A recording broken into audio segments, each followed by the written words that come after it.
This technology platform is a new way of doing blood testing. It involves multiple biomarkers that enable early detection of breast cancer. Back when we started this project about a decade ago, we looked at what would be required for a blood test to enable early cancer screening. And we started from the ground up, built a test on existing equipment that would enable widespread use of the test once available.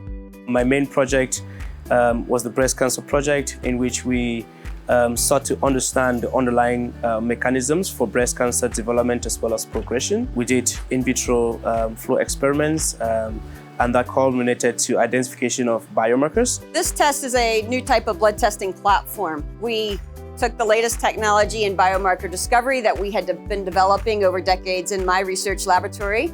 We're looking at the power of the bloodstream and deciphering the signals within your blood to specifically identify a pattern, a panel of biomarkers for early stage breast cancer detection.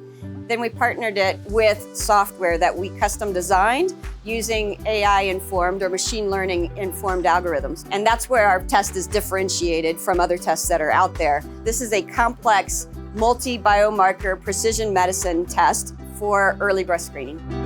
So right after graduation, we spun Syantra out of University of Calgary, and we proceeded with design and development activities as well as analytical and clinical validation of the test.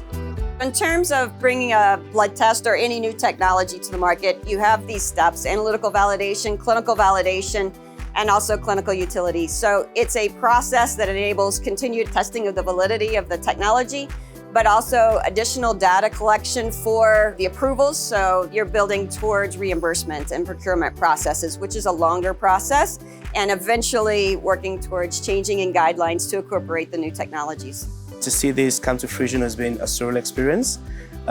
More importantly, how we've managed to make progress out of university with the company and all the activities that have occurred over the last 8 to 10 years.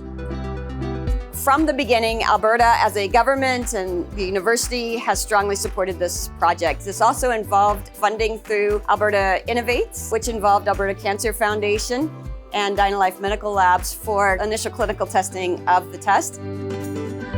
What excites me has been the combination of different technologies to bring the test to where it is now. So there's a typical clinical chemistry-based platform in which we do the amplification of the signal.